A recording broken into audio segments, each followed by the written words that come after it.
2, 3. We are now recording. So the tour that we are doing today is a Jacobites and Scottish Highlands tour, and it's one that we do very, very frequently, usually on a Friday in a day from either Edinburgh or Glasgow. And it's a good way if you're only in Scotland for a short time and you want to do a little bit about Culloden. And we're actually the only tour company who offer this. Usually you could do the Scottish Highlands in a day, but not that actually includes Culloden. So we decided to go and move away from Urquhart Castle and Loch Ness and do Culloden instead. So that's what we're doing at the moment. And it's proved very, very enjoyable for us because it's a good way for us to get out to the Scottish Highlands. And it's not as long as a day for everybody involved. The scenery is the same because we take the same route and the same route back down. But that's only because instead of sitting in a vehicle looking out the window, this tour we try to have you outside and enjoying the sites that we visit more. So it is a long day, but it's a long day of actually seeing things. And a lot of the time, everybody has a little snooze on the way back from Inverness back down to Edinburgh/Glasgow. So again, I think you guys all know me, but for anyone who's watching this later, I'm Catriona. I've been doing tours for coming up for a decade now. Culloden and Scottish history is incredibly important to me, and as such I've now got a group called the Scottish History Police that I manage, which sounds really, really, really mad, but it's not. It's not that as bad as it sounds, but it's just so that we can get a fair representation of our history here in Scotland. So what you're going to hear from me today will differ from what you hear when you go to Culloden Battlefield. And that is because I'm not tied down by any propaganda. My information is based on source information, and I have come up with my own opinions of what has happened, and I try to explain why I think that way. So you don't have to share the same viewpoint as myself. You're more than welcome to challenge what I'm saying or ask questions or give me your own opinions. But ultimately, I'm there to give you the source and from what I'd like to call a Jacobite perspective on history, opposed to the British propaganda that we've been fed for the past near 300 years. So that's quite important to me. So without further ado, we're going to get started. I'm going to start the engine. I'm only kidding, that's really cheesy. But what we are going to do is I'm going to start us off with a wee song. And I'm not going to sing, so you're very safe because I can't at all. But I'm going to share with you one of my favourite Scottish songs. It's by a group called the Corries.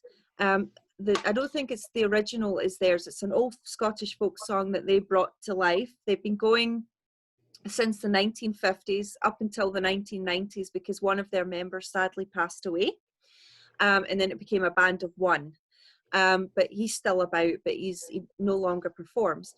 But it's a really great song to show the sentiment that I hope you will enjoy as we go through. It's a very somber sentiment, but it gives you a sense of the Scottish spirit. Okay, after Culloden. So we're going to start with a song from after Culloden, because I'm going to point out things as we go along, which will hopefully make things a little clearer as we go through. Now, the song itself is called King Fair Wheel.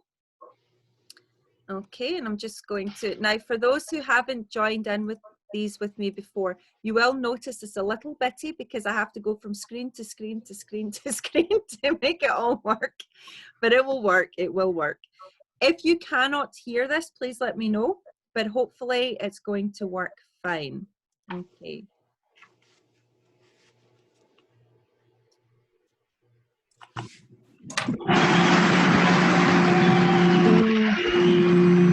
Here's to the king, sir. You hear You it? ken what I mean, sir. And every honest man that'll date again.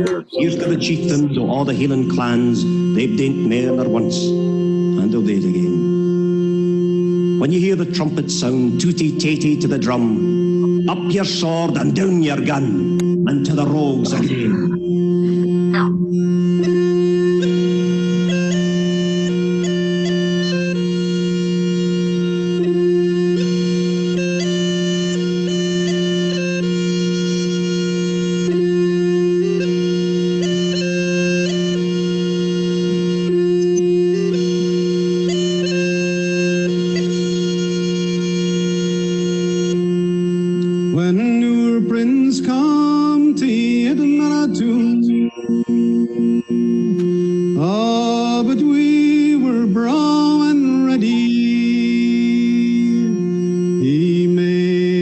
Scottish hat to warm, Wilka shake that he gave his lady, King farewell, aye farewell, it's all to give your King farewell.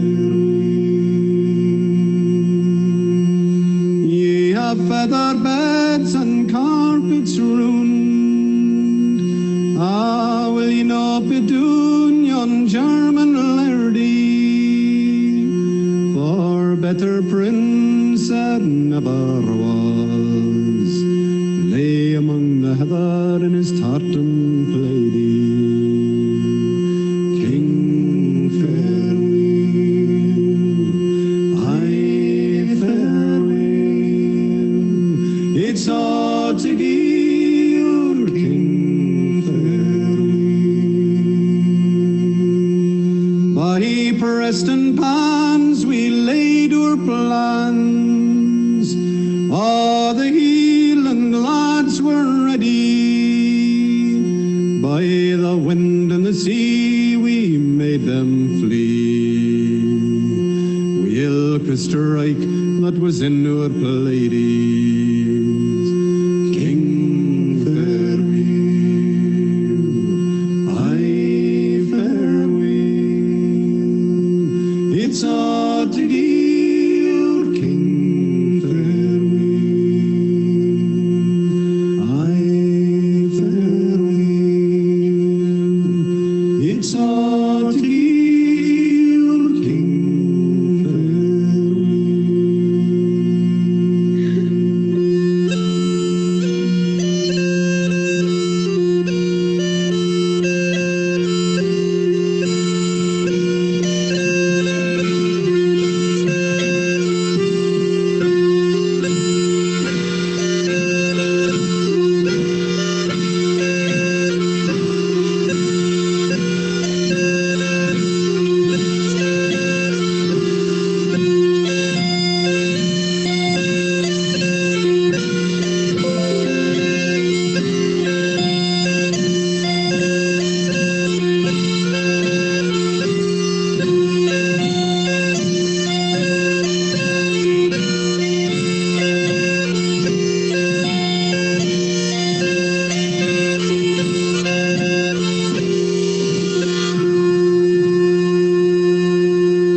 There you have it, folks. So I'm just going to unmute you there. I just muted some of you there because it was feeding back. So if you want to unmute yourselves, I put you on mute. You can put it back off in a moment.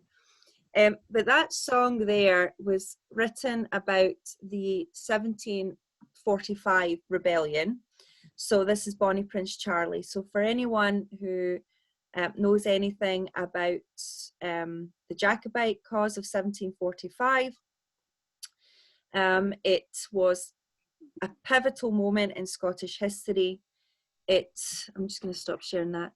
It was basically the end of the Scottish and Highland culture, because it kind of put any further hardcore rebellion down. So there was no other attempt of the same.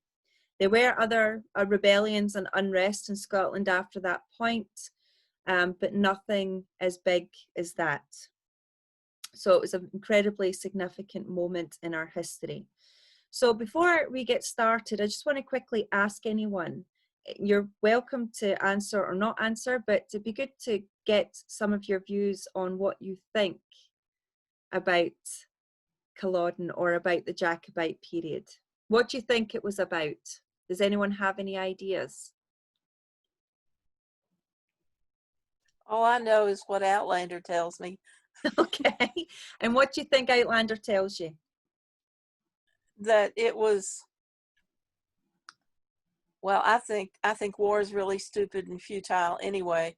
The Preston Pans episode of Outlander perfectly encapsulates for me, and I've made people watch it. It perfectly encapsulates the utter insanity and futility of war. And as far as the Jacobites and the Redcoats and so on, the Jacobites were ill-advised and poorly led and poorly equipped to face what they had. So this is it's an interesting point, but it's one that comes up quite a lot. So I'm going to hopefully change that opinion of yours, Ruth. Okay. Because we have to remember that the Jacobites lost, and they lost a battle. The last pitched battle that was ever fought on the British Isles was Culloden, and that was in 1746. And crucially, when that stopped, they wanted to stop any further unrest. So there's a lead up to this. In 1688, we have the first unrest. We start moving into William and Mary come and depose. That's the Glencoe thing. That Glencoe happens after that, but yeah, it's the same. It's from the same one. The MacDonalds of Glencoe were Jacobites. So the term Jacobite comes from supporter of James. James in Latin is Jacobus. Okay, so if you're a Jacobite, you are a supporter of James. And what happened in the late 17th century was that James.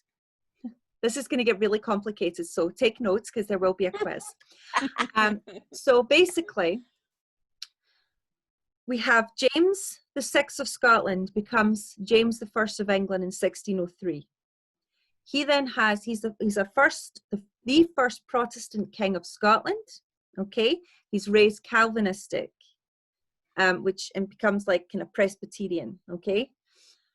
He then goes down to England and he takes on what we would now define more Episcopal. So that's the Anglican Church, okay?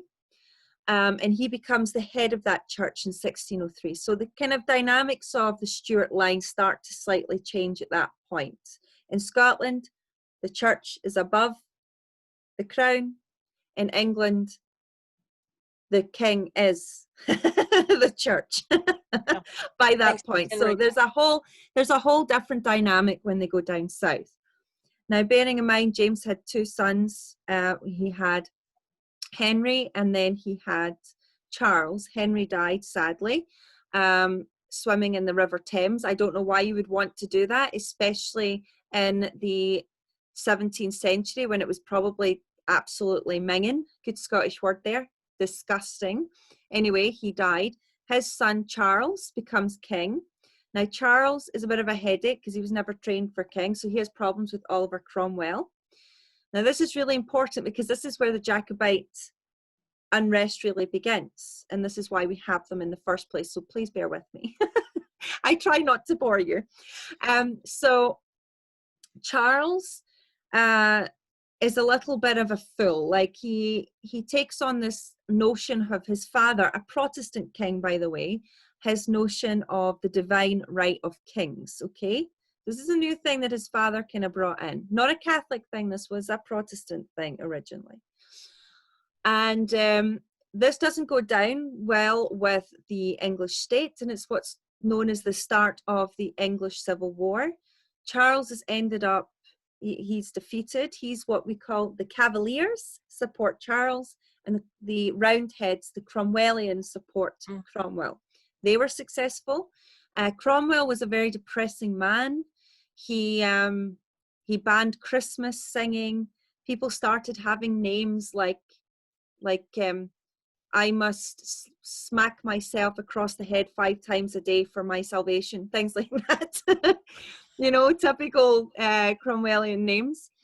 Yeah, it became really depressing. Now, Charles had 2 sons.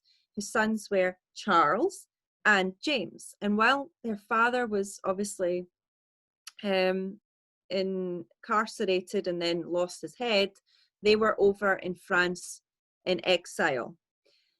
After Cromwell's death, Cromwell's son tries to come in, doesn't really work, and the English state asks Charles to come back. So Charles comes back, his son, Charles II, we now know him as. So these are still Stuart kings, okay, very important. Charles II comes back, and he is known as the party king. Everything's great, wonderful. He's still a Protestant. However, famously or infamously, we don't know for sure, he converted to Catholicism on his deathbed. Okay, we don't know that for sure, but that's the story. His brother James converted to Catholicism whilst in exile in France. Okay, now the problem is Charles, fantastic king, everybody loves him. Not so much in Scotland. He caused a lot of problems with people called the Covenanters. Okay, so there's already a lot of strife in Scotland. We are very much a Protestant country. We don't believe in bishops. We don't believe in a hierarchy of our church. John Knox and all that. Slightly miserable too, or doer, as the Scots like to call it. But yeah, Charles didn't like that, and he starts what's called the killing time in Scotland. So that's what you would now call the Presbyterians, okay? And they used the Episcopalians to inflict that killing. So this is really important. I hope you're taking notes. Because from the time of Mary Queen of Scots, Catholicism is called the Scottish Reformation. Catholicism was banned in Scotland. So this is almost 200 years before Bonnie Prince Charlie. Anyway, so Charles II dies without any legitimate heirs. He has many different illegitimate children because he loved women. He had lots of famous female lovers. But anyway, so his brother James comes in, and James is James the 7th of Scotland, James II of England. Now the problem with James is he did convert to Catholicism, so now England have got this terrible thing of having another Catholic on the throne. But this isn't such a big issue. I mean, he's a bit of a pain in the backside, but they can deal with this pain in the backside because he already has 2 daughters, Mary and Anne, who themselves are Anglican, if you want to call them a kind of faith. They are Protestant themselves. Now the problem is James goes on to remarry, and he remarries a Catholic princess, and they conceive a son who they also name James because they weren't very adventurous with names. Original, yeah. And this became a big problem for the English state because it meant that now they potentially have more Catholics to deal with down the line, and they don't want that. Okay, that's really important. England got rid of the Catholic Church with Henry VIII when he famously divorced the Catholic Church and set up his own, and that allowed them to carry on their own activities without the influence of Spain and France. They're proper enemies and real Catholic countries, so they don't want the Pope telling them what they can and can't do. This is really important. So what does the English state do? Well, they go to James's daughter, who's now married away in the Netherlands, to a man called William of Orange. And they invite William and Mary over to England to set her father packing. And they did that very successfully in England. It's known as now this is really important, folks, because I've mentioned about how history is retold. Our history books call this revolution the glorious revolution and the bloodless revolution. Well, if any of you know of this bloodless revolution, you might have heard of a battle called the Boyne in Ireland. The Battle of the Boyne. Have you heard of the 12th of July, where they all play their pipes and celebrate the death of Catholics? Well, that is the Battle of the Boyne. And it was a very bloody time in Ireland and a very bloody time in Scotland, because they didn't like this fact that England could just say, no, we don't want you, we can have you, because by this time we're still separate, independent countries. And the notion of a foreign state or power dictating our king is not something that our Scots took very lightly. So we started this Jacobite rebellion in Scotland.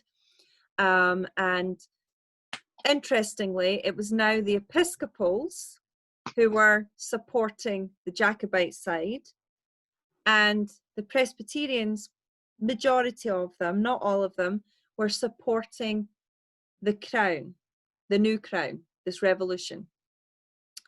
They were unsuccessful, and obviously James died in exile. And his son then moved to Italy, married a Polish princess, and they stayed near the Vatican, where the Vatican is now. So this is James, who would have been James VIII of Scotland and James III of England. James himself attempts another rebellion in 1708, he sailed up the Forth River, which is by Edinburgh, and didn't make it onto land because there was a British flotilla waiting for them, and they just went back to wherever they were coming from. So it was unsuccessful. That was 1708. This is really important because this is a year, not even a year after what's known as the Union of our government. So the Act of Union in 1707 is when Scotland ceases to be an independent nation and joins democratically. They join and with England to become this United Kingdom of Great Britain that we now know of today. This was incredibly unpopular in Scotland, and they believe about 70% of the population was incredibly against this idea, because England up until this point have been a very long fought hard enemy who've been constantly trying to come and invade and conquer Scotland. So you can imagine we've got this long history of war with England. So a lot of people were not for this. And those who were managed to gain something from it. So Robert Burns talks about it as bought and sold for English gold. Okay, so that's a term that Burns himself used. Now, James comes back again in 1715. Again, really popular notion to be a Jacobite, and they believe about 60% of Scots at least were for James becoming the new monarch of Scotland and supporting the Jacobite cause. Now, nobody gave me the answer when I asked you, Ruth, there. Nobody gave me the answer that it was about religion, or it was about putting a Catholic back on the throne, or it was a Highland and Lowlander conflict and all that nonsense. It was very much a Scottish conflict. It happened from the border region all the way to the Highland region of Scotland. And in 1715, crucially, is when we start to see the Jacobites adopt a dress. Excuse me. So what I mean by that, I mean they start to adopt wearing Highland dress. This is because just before this, there was new laws brought in. A law of treason and a law of sedition. In Scotland, we never had these laws beforehand. So now you all see at Culloden and the Jacobites, all these Highlanders running around. That is a myth. The reason why we see the Highlanders running around is because Lowlanders, whoever you were, you would adopt Highland dress because they couldn't prosecute you for what you wore. They could prosecute you for what you shouted on the street or what you printed. That was seditious or treasonous. But you could not be arrested or prosecuted for wearing an item of clothing, and that goes for tartans. So they just released a Jacobite tartan, and there was nothing they could do. So mind my French, but you can imagine from a British context, and it was the British, the Redcoats are the British, from the British Army and from the British state's perspective, they had all these people wandering about. They knew exactly who they were, what they were doing, but there was nothing they could do about it. And we're going to come to that shortly. So in 1715, when James comes back, it's a really, Ruth, that was a really shoddy affair. I mean, they had the numbers, they had the support, but their leadership was really rubbish. You have the Battle of Glen Shiel, which is just a disaster, and you have the Battle of Sheriff Moor, which was actually like a kind of victory. And it was just an absolute mess. So they went back, and I think James was kind of like, well, we'll see what happens. And then his 25-year-old son goes, hey, I'm going to get this throne back for you, Dad. It was taken badly. We're going to go back. He's obviously got this romantic notion of Scotland and the support they have. He's obviously grown up in court with many Jacobite Scots who were exiled in the court of who would be their king. There's so much information on this, folks. I don't want to bore you too much, but there's so much and so much evidence to suggest that the Jacobites were far more than just your Highlanders. You've got the whole art trade of the 18th century, they believe, was just to pass hidden messages between Scotland and England and France and Italy. But anyway, so without further ado, we're going to go to our first point on the tour.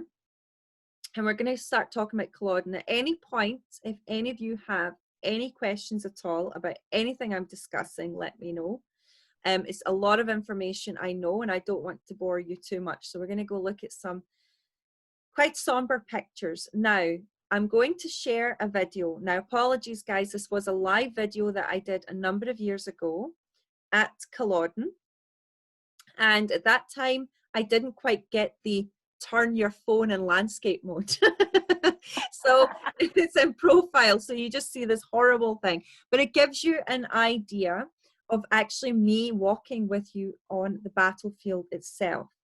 Before we go, I'll just give you a few bits of information about the site itself. It is now managed by the National Trust for Scotland.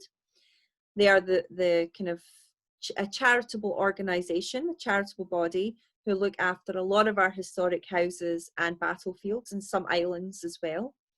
There is an entrance fee. They've now built this really fantastic visitor centre, which has a nice little cafe in it, and it has a museum which takes you through the story leading up to Culloden. And we get a special discount when we go, so that's nice for our guests. But we usually go in there. We have some lunch in the cafe. They've got a really nice kind of canteen. It's cheap and it's easy and it works well with our tour. We don't have to worry about finding lunch stops. And we get to Culloden first. We literally gun it all the way up there because we spend 2 hours here, okay, minimum. And once you've done the visitor centre, which sadly you're not going to be able to do now because you can't actually film inside it. So I've never taken any footage inside, but I will take you out onto the battlefield. So that's my job. I do this. And like I said, it's very different from what you'll hear from the centre guides. They will tell you things like it was a Scottish Civil War. They will tell you things like it was Lowlander fighting Highlander. They'll not refer to those redcoats as British. They refer to them as government. So it's nice ways to kind of kid on that it wasn't actually the British. But here we go. So as we walk around, I'm going to talk over it. So you're not going to hear any sound. It'll just be me chatting to you over it now. So let me just go and get it up.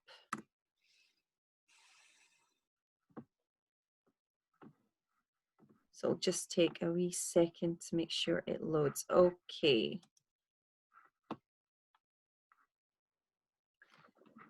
Share screen, sound, share folks. So this is on the Facebook page. So I'm just going to enlarge this. Hi guys, here I am on a rather glorious. Okay, I'm just going to talk over it. Can you all hear me okay? And can you see that image okay? Perfect. Okay, so this was a nice sunny day on Culloden. Make sure I've got the right video. I think I do. I spent, as you can see, 36 minutes. I'm not going to take 36 minutes of your time here, but it was a really lovely day. I was here and I actually was laying roses, I believe, on this day with a nice private tour that I had. It was two lovely ladies who are sadly no longer with us. So this is the battlefield itself. I'm just walking along. So they've got these nice little paths that you can now make your way across the battlefield. And I've got the museum to my back. So you can just see that over there in the distance. For anyone who has any mobility issues, they do have a scooter and you can quite easily go along the path here, no problem, if you do suffer from any mobility issues. Hopefully you couldn't see that. So as we go along, you can see just over there is where the forest were, you can see those red flags. Now those red flags represent where the British line was. So technically, if I was a Jacobite, I'm currently behind enemy lines. Now I think I stop here. Now this is the point where we are. This is a really important point because this is where they believe most of the hand-to-hand combat took place. And this is only from the archaeological digs that they've done. They found a lot of buttons and things that you probably find if you were literally fighting for your life at this point. So we're just going to walk along. So this is, and I hope I'll bring it up in a minute. If I don't, I'll find something shortly, but this just gives you an idea just in the distance there. So that's where the Jacobites were coming from. Well, not there, but that's just as if we're straight ahead. So just up there, that's the Jacobite line up there. And that's where their charge took place. Oh, this is the one, I think. Oh, no, it's not. I think, folks, I did go back here. Just a bitty. This is before the Highlands got better Wi-Fi.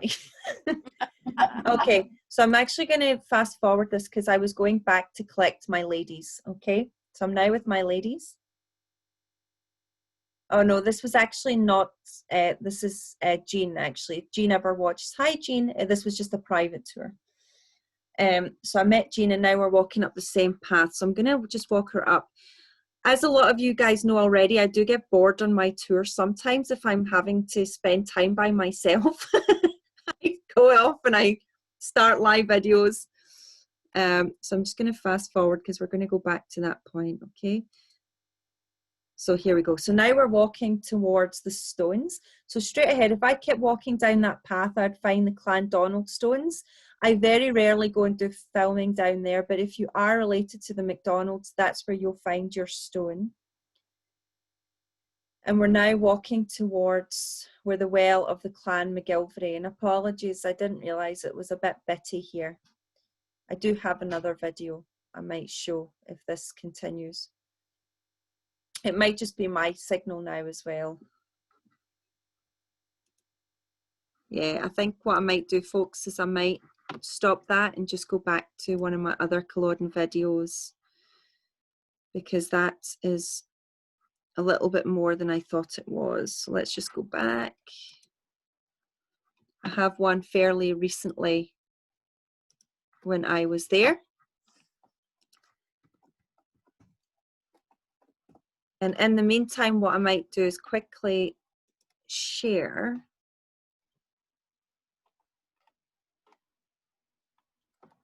here. This one is a bit better, I think.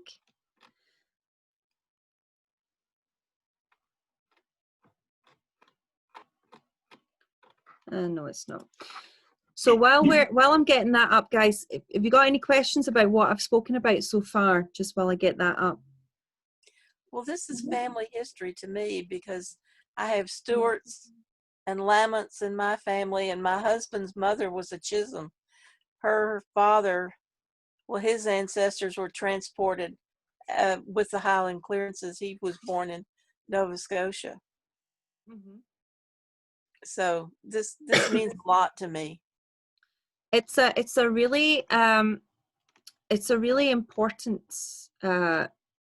time in our history because, like I said, it's a catalyst for a lot of things that came afterwards. Now, just bear with me because I do have one coming up. I've got one of Gillibreacha, which I want to show you. Here we go. So I'm going to post this one. This is from last year. It's similar because it's just me. Again, doing what I do best. So let's go back and I'll just fast forward it. Okay, so you'll see I've actually here got what I call the Culloden look, guys. And the Culloden look is I've got windswept hair. So what I've done now, it's actually worked out quite well. We've just missed a section, but we're going to come past it again. There was the stones that it was just starting to break up there. It's the first stone that you meet, and it's called the Well of the Dead. And it's where the chief of the clan McGilvery fell. And they believe that he fell there, and when he fell, his men loved him so much that they decided to clean the blood and everything and mud and whatever it was that was on his body. Now, I don't know how true that is because remember this battle took place and they're very close to where most of the hand-to-hand combat was going on. So I'm not so sure if that's just a nice story that we like to talk about nowadays to make it more romantic. But I don't know how true that would be. But here, I'm just going to show you. So these are the stones. The first stones. Oh no, I think I come back here actually. Here we go. Yes, we do. Okay, so we're now at the stones. I'm just trying to figure out which stones I'm at from what's here. I'm actually just pointing at the heather there. So you can see that people have started leaving trinkets. That is the Clan Stewart of Appin that we just passed there. Clan Camerons. Now, what's really important to note when you're looking at the stones, these stones were put in 100 years after the battle took place. So we're not so sure about their legitimacy. In fact, we're pretty sure that they're not entirely accurate. That stone that you're looking up there is a mixed clans, and across the way there is a Clan Macintosh. There's a couple of Clan Macintoshes. I'm just about to make it out over there. The first stone that we passed were the MacLeans, the McLachlans of the Atholl Highlanders. Okay, so just to MacLeans, McLachlans. So there are other Argyllshire Jacobites, Ruth, nearby where the Lammonts were from. Mm-hmm. So we're now walking along the path. Now this was last year. This was only October last year, I think.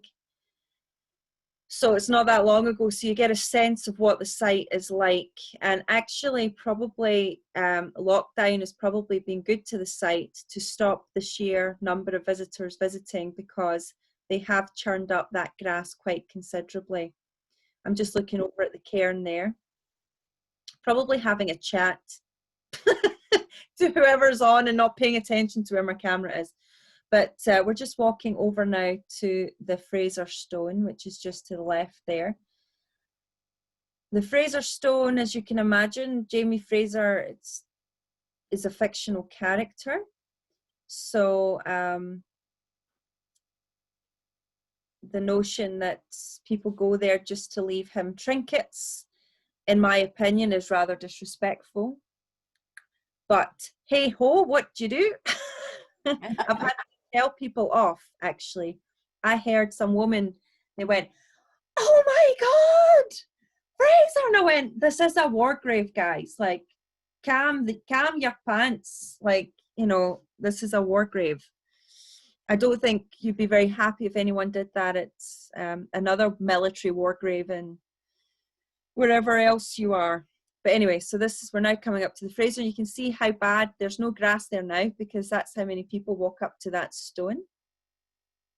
Because of the Outlander connection, they've actually damaged the grass.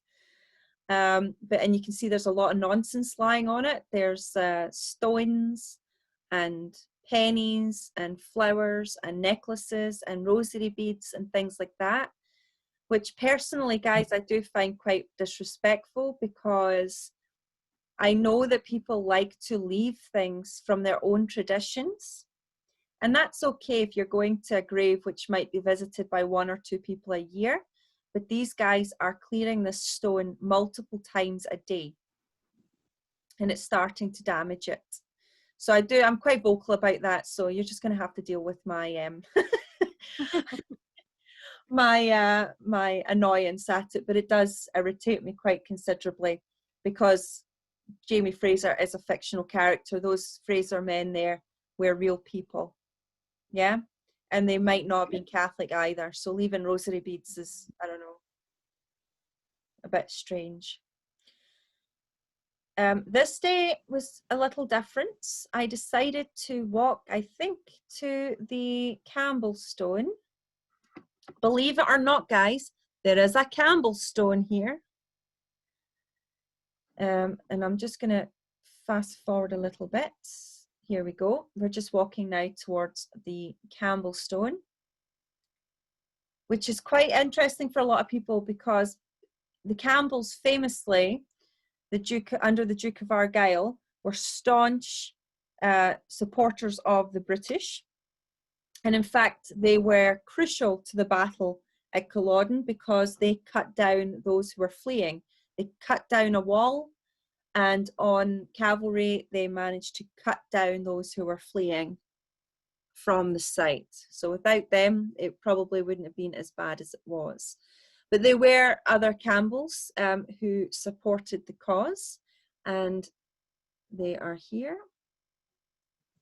You can see this is October, so the heather is now dyed. You've got the autumnal colours. Here we are. I walk very slowly, folks. And I'm not going to play the sound. Oh, and I just fast forwarded a wee bit too much. Here, there we go. So Clan Campbell. Now we're just going to walk back up towards the cairn. Okay. Here we go. So this is the cairn. These were from the 1830s. So the stone and the cairn was put up in the 1830s. Although what I'm saying to you, in the sense that they didn't know exactly where people were, I mean, how would you? How would you know that information anyway? However, most of what we know about the battle has been passed down, from a Jacobite sense anyway. If it wasn't in the Lion Morning, it has been passed down the generations through song in particular, and through Gaelic tradition. And that is why I don't completely discount what these people did. So my grandfather is now 80 years old. He was brought up by his grandfather. So I can literally talk about history that he's heard from his grandfather from the late 1880s onwards. So I've got over 100 years of history that is close to me now. Can't say that the same didn't happen back then. A couple of generations is in 100 years. So what they're talking about is really important to me, because for me, in my account of what happens, is because to me, actions always speak louder than words. I can write anything down because I might be trying to appease someone. I might want to make myself look better than I actually am. But what I do is probably going to define me more than what I say. And we're just walking now. This is quite a long walk. I'm just going to take you to a really important stone. So just quickly, this is the Clan McGilvery, where the chief of the Clan McGilvery fell, sorry, just over here. So that's where the line is. Can you imagine them cleaning some guy so close to being butchered themselves? I don't know if they would have had the time, to be fair. But I like the song. I like the story. So we're now walking up the other side. And you can see the shadows are long. It's getting late in the day already. Okay, so this is a really important stop. I'm going to pause it here, I think. There we go. So you know how I said actions speak louder than words? This here is where they say that the field of the English, this is where they were buried, okay? Now, we know from digs and things that the site was actually wrong, because how would they know where people were buried necessarily if people were just put in pits or whatever? But it's the language they used. So this isn't not quite 100 years after Culloden. But here we see people already referring to the enemy of the Jacobites as English. Now this is important to my story and my view on the battle, because those who were fighting were not fighting to put a Catholic monarch back on the throne for their religion. They were putting Charles back on the throne because he promised them sovereignty over Scotland. This is really important. The moment that Charlie got into Edinburgh, he was practically invited into the city. There was no wars or battles in Scotland. You know, he didn't come across any ruffians so incensed with him there that they thought to attack or kill anyone on sight.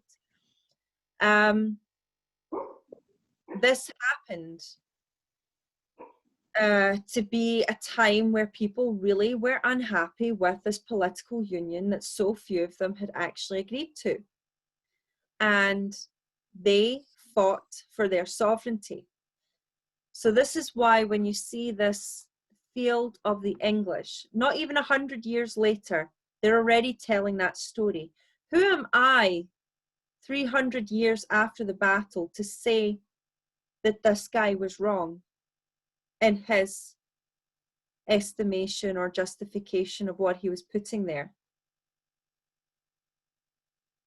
History is something which is constantly evolving and is very fluid, but our narrative of history has always been controlled by somebody else. What do I mean by that? I mean that we have sedition. Half of your ancestors who went to America indentured were probably Jacobites or did something that the state did not find very nice. Robert Burns himself was up for potential issues because of what he was saying was deemed a little bit risque when he was writing Scots Wha Hae. In fact, I'm very much of the belief that Burns was very much a Jacobite sympathiser, and his father came from Aberdeen and just appeared in Ayrshire. I wonder. Aberdeen was a very, very big Jacobite supporting territory. So my wonder, He also changed his name from Burness to Burns. So I wonder what he was trying to hide. Anyway, I digress. This is just a little bit of Burns trivia. So you'll hear when they mention the battlefield, if you're on their tour, they'll explain it as a civil war between Scot and Scot. And that is true. You will have Scots on both sides of the conflict. However, actions again speak louder than words. In Scotland, being a Jacobite was very difficult. You could maybe wear the dress, you could maybe have the white rose and your blue bonnet, but it was still very difficult. Everything was symbolism. Whereas it was very easy to say you were a British supporter. Whether you were true to that or not, we will never know for sure. But I'm certainly not going to take anyone's word for what they were saying they were when the penalty was either death or life imprisonment. Do you know what I'm saying? So these things are really important. Things like when the Jacobites turned up in Hopetoun Estate. And for those of you who were on my season 2 tour last week, I did a lot in Hopetoun. And Hopetoun were staunch as well, very, very, very staunch British supporters. In fact, Hopetoun House welcomed the British forces in to stop them eating Edinburgh out of house and home. But do you know that the Jacobites turned up in Hopetoun Estate and nothing happened? They just passed through.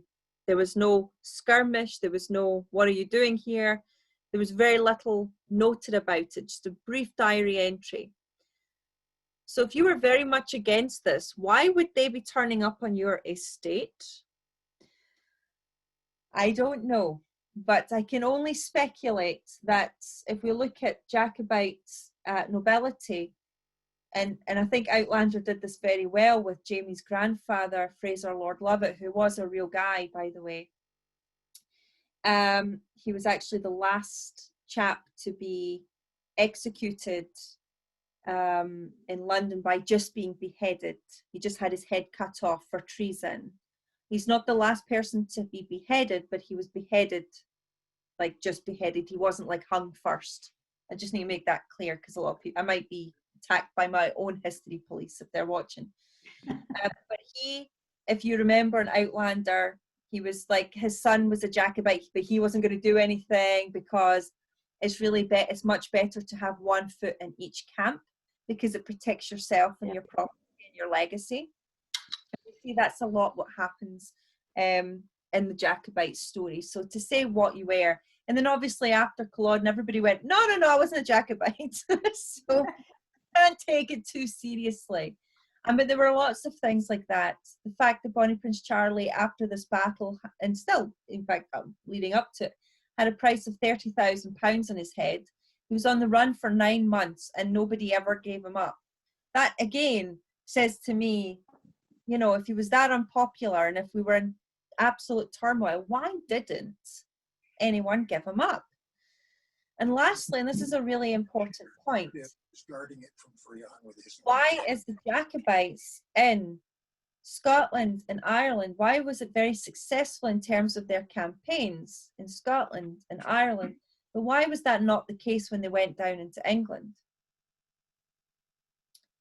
And the reason for that is nobody really cared who their king was.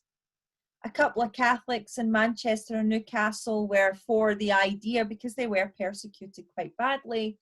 They were up for the idea of a change of regime, but really their support waned the moment they crossed the border.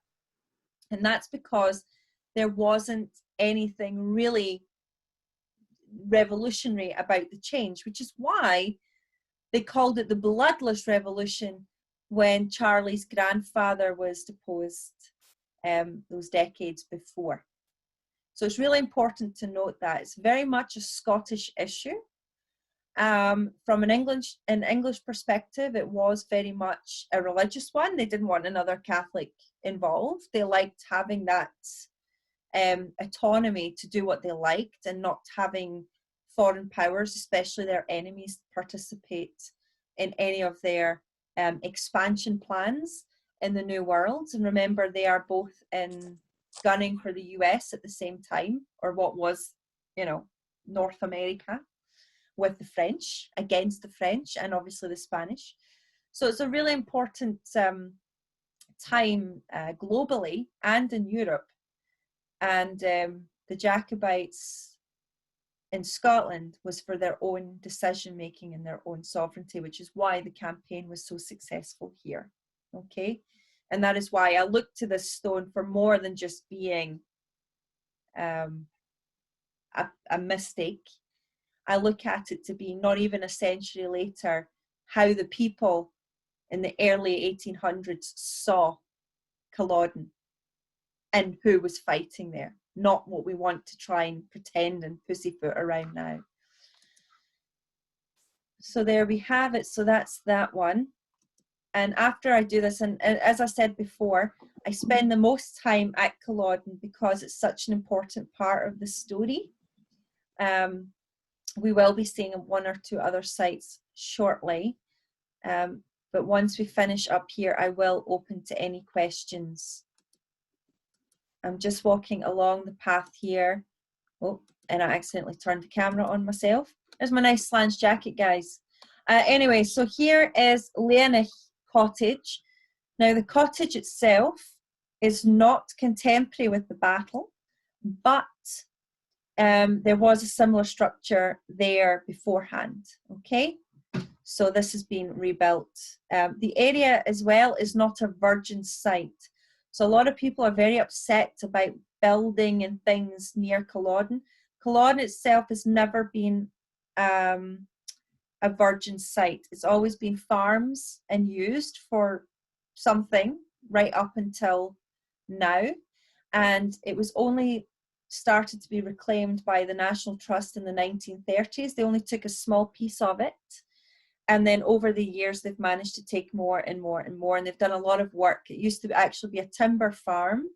So there's lots of trees planted here. They've done a lot of work over the past 30 years now to cut all the trees, constantly manage getting rid of the gorse and things, which is just kind of overrunning, so that it looks close to what it probably would have looked like at the time. It's very waterlogged. So this is now walking back towards the site. So I'm going to stop that, and I'm going to stop sharing and just seeing if we have any questions about any of that, because it was quite a lot of information. Yes, Dee. I'll just unmute you. Sorry, you're just on mute. I got it. Okay. There we go. What is a cairn? What is a cairn? A cairn is basically a pile of rocks. A pile of rocks to symbolize something. So we've been calling them cairns. We used to have like burial cairns, which are basically just the same idea. It's just a pile of rocks. But nobody's buried in there. And the cairn, in that cairn, no, that's a monument, that cairn. But under the stones, yes, very much so. There are mass graves on the battlefield. What you see, though, the only thing we know is that the stones and what they say on the stones, the kind of markers, are not necessarily accurate, because they wouldn't have known how to do that. They've just basically taken some folklore and went, oh, there would have been some Frasers here, Camerons, MacDonalds. These were big names in the fight. McLachlan's and McLean's, they were big names in the conflict. And Macintosh, very important. But they have 3 stones there which are called mixed clans, because I think they just didn't know. But even then, you wouldn't know who was there. There would be a Murray or a Stevenson or a Ramsay or a Campbell. Like, everybody would just be put in pits. They didn't care. I mean, the British didn't take their time to, mark everybody off and put them in nice little allocated spaces. So those stones are graves. Correct. There are mass graves in those sites. Yes, yes. Oh, And okay. there's more. There's actually more there than what we can see. Okay, so they've only put stones from what they knew, but they've done recent aerial footage and things which is kind of proving that there's more grave sites. potentially further on. I mean, they found a mass grave site actually at Culloden House, which is quite a few miles away from the battlefield. So the conflict, I'll go into that actually. It's a good question there, Dee, because the thing for me about Culloden, and especially when people are talking about building on the site or whatever, I'm not actually that bothered because I have my site. I have my battlefield, which is protected, that we see that you just saw me walking on. No one's going to build on that. We have the cairn. No one's going to destroy that. No one's going to bulldoze that. But the surrounding farm sites, there was one, they're called brownfield sites here. We've got greenfield, which is spaces which is very difficult to build on. And we've got brownfield sites, which are like ex-industrial or ex-farm, whatever, agricultural sites that you can now do stuff with. And in 2011, I think it was, the guy who had a chicken farm, an old chicken farm building or whatever, he sold that to a developer who bought it. The developer bought it, obviously starts working the plan. That takes a year. And what happened was, during that time, they extended the boundary line of Culloden, of the heritage site. So that obviously, because that came in, a lot of people are now like, oh my God, they're going to be building on a battlefield. Well, to me, guys, what's really important is to tell the story of Culloden, what happened in the aftermath, far better, because nobody's focusing on what happened after Culloden. After Culloden was basically a massive series of war crimes by the British all over the region. So I'm at Culloden, I managed to escape, and I'm hiding out in a house in Inverness, okay? The British find me there, they bayonet me to death in Inverness. I'm now, again, still a casualty of Culloden and of that conflict. But nobody cares about me because I happen to die away from the battlefield site. Right. There is no boundary line for Culloden. There never will be a boundary line for Culloden. For me, if you're going to build houses nearby, and there are houses around there anyway, they have been, people have lived there for the centuries after this took place.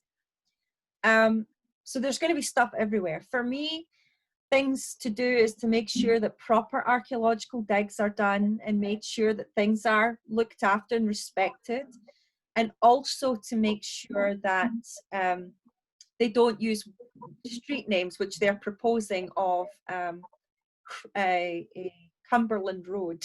It's like, come on, no. come on. If you do that, I will be up there with my pitchfork.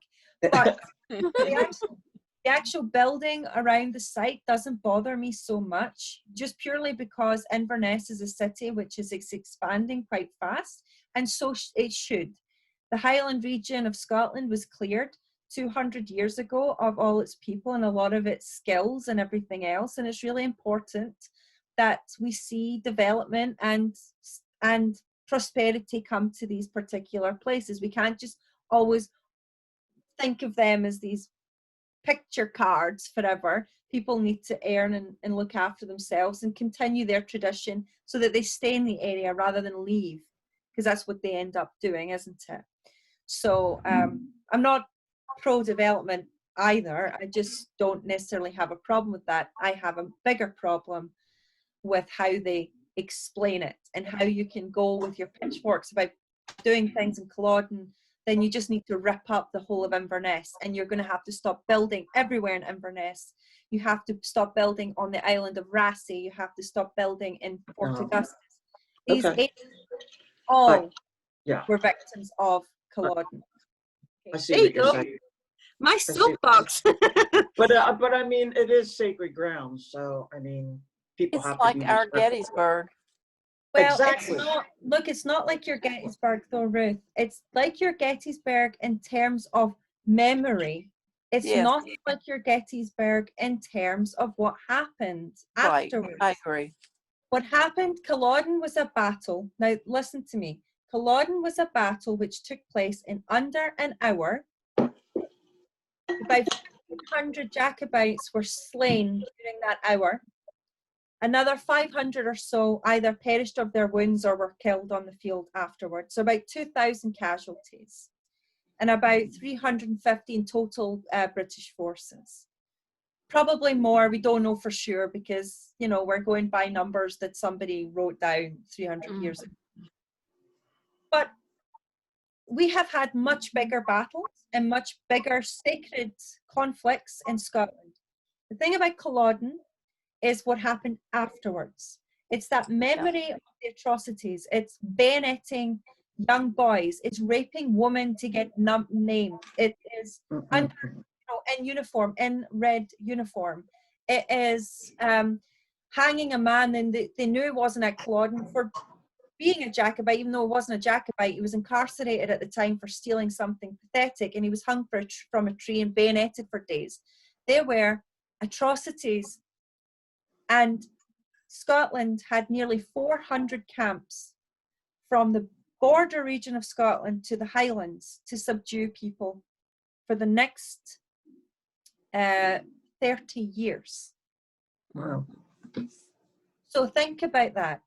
This is a really, I understand people get it. They say it was like the Gettysburg, oh, sacred ground or whatever.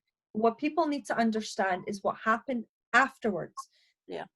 I always say this on my battlefield talk, and it maybe brings things into a bit of perspective. It doesn't change the sadness or the gravity of what happened, but it does put things into perspective. If you were a man up until very recently, your job was potentially, no matter who you were, you'd be called up to fight for your country or whatever. I mean, it happened in the States, happens all the time. Sign up, but you know, just look at Vietnam, other conflicts. People were just, you're going to war, that's it. And it was a thing that a lot of men grew up knowing that that could happen to them at any time. And that happens across the world. It's strange for us to think about that now, but that was the way of it. If you were a boy, you might die in battle. That was your place. If you were a woman, you had children and you stayed at home. Like that was your place in society.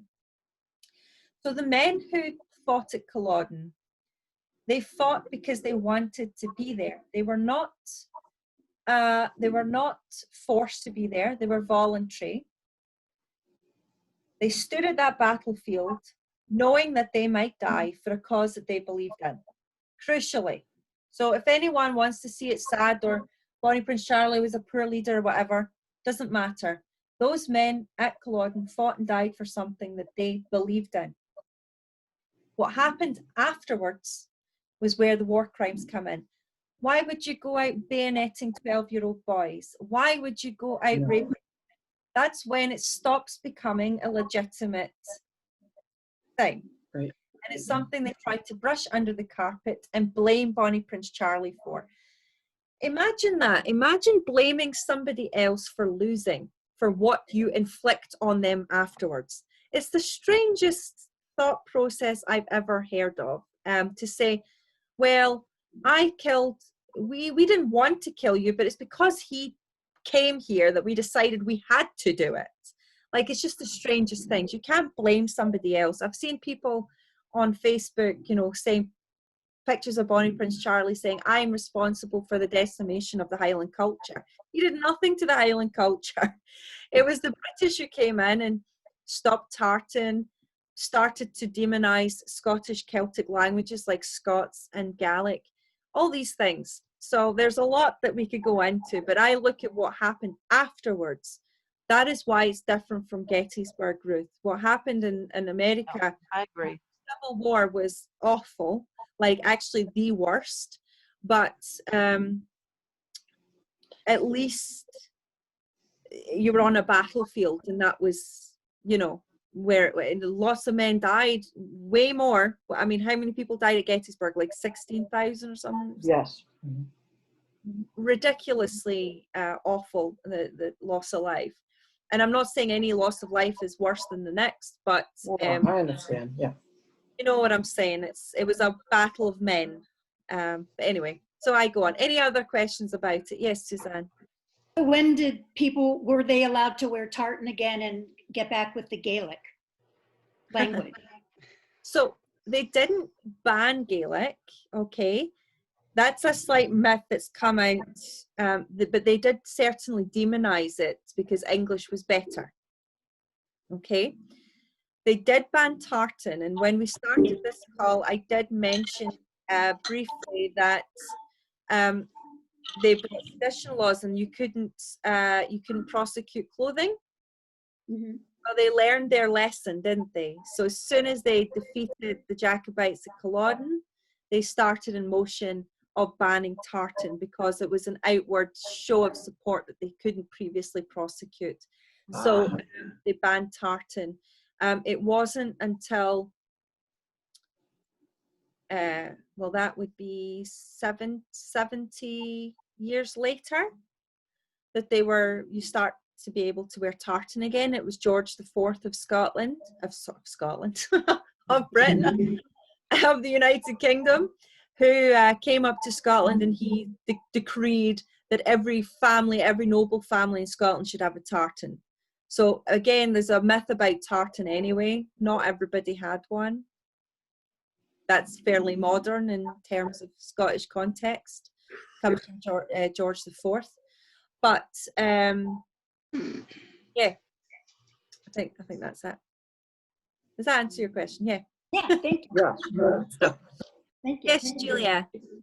I was wondering what changed in French politics, because I read that a couple of years before Culloden, actually, the French fleet trading expedition, but they seem pretty absent from the actual conflict. So I was wondering, there a change of interest or? Yeah, the French problem. It is a French problem. So I don't know if you folks know this, but Scotland and France are long allies. It's called the Old Alliance, and they had been allies since the time of William Wallace and Robert the Bruce. So a long time. And and that comes from sharing the same enemy. We shared the enemy of England. So France hated England, and Scotland hated England, and Wales hated England, and Ireland hated England. But Scotland and France were far more successful in defeating England than the others were. So when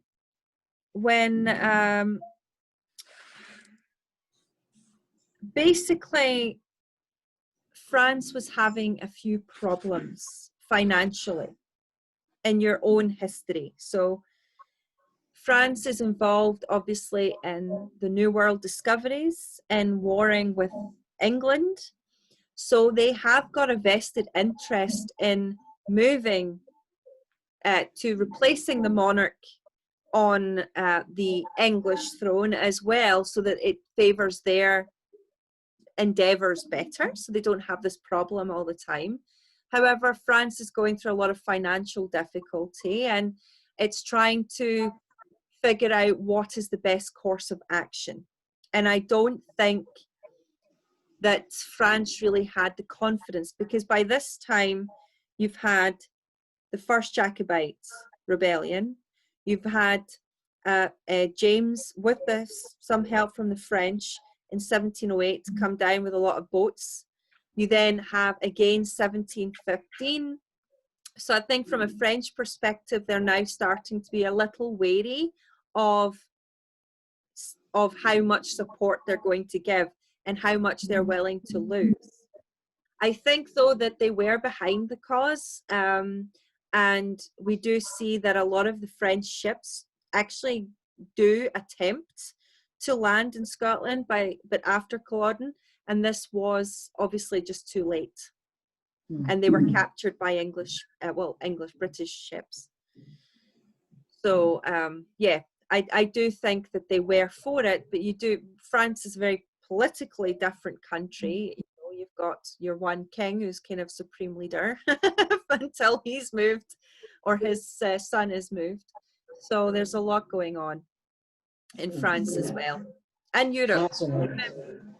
French history. I studied French history, by the way, Julia. So anyway, French and German. I studied French. That's my thing. Anyway, any other questions about Culloden or the aftermath? Are we all good? I'd like to say one thing, and it wasn't nearly like the aftermath of Culloden, but we did have an aftermath of all the battles of the Civil War here in the States. We had a terrible oppression, and if you know, it was because of a few people that in power that decided they were going to do such and such, like punish, Yes, you know, which is absolutely. similar, but nothing It's like not. walking out and killing somebody because they were there. Yes, correct. And they were Jacobites. Correct. And that's really important. Of course, atrocities happen in most conflicts, and I don't want to diminish those.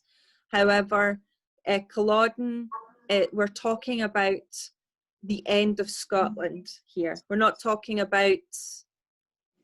We're talking about the end of Scotland.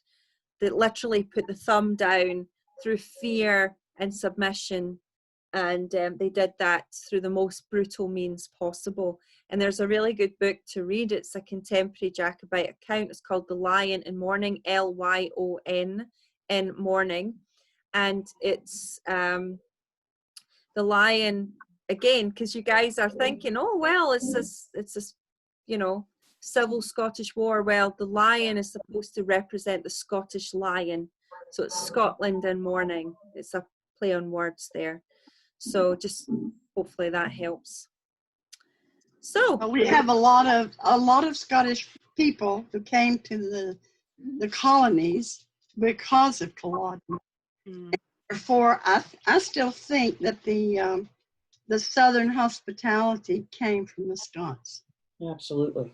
Yeah, no, absolutely. Yeah, no, it's very, very true. They did go from the first spot as well, from the first Jacobite rebellion. They'd been endangered since then. So there we go. I just want to quickly share another wee quick video here of Gillibriche just before we finish up on Culloden. And again, if you have any questions about this as we go through, just bear with me a wee second.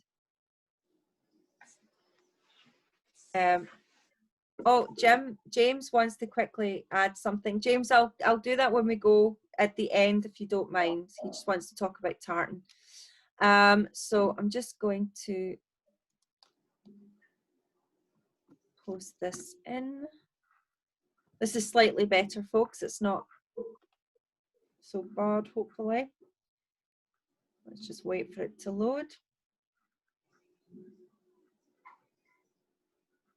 There we go. Okay. So I'm going to quickly share this lovely song. This is Gillibriche Macmillan, who played the bard in Outlander. You guys might know of him. And he comes on a lot of our tours. And this was a special tour. It was the same one that you, Sherry and Ruth, did a couple of years ago. This was with me, though. I don't think I was with you, but I was with someone. I was with someone at Culloden when I filmed Gillibriche doing it. So I'm just going to share this with you now, and it gives you a lovely song. And I'm going to put the sound up, and just bear in mind it is a little bit windy because Culloden always is. It is a moor, so but it should give you a sense of it.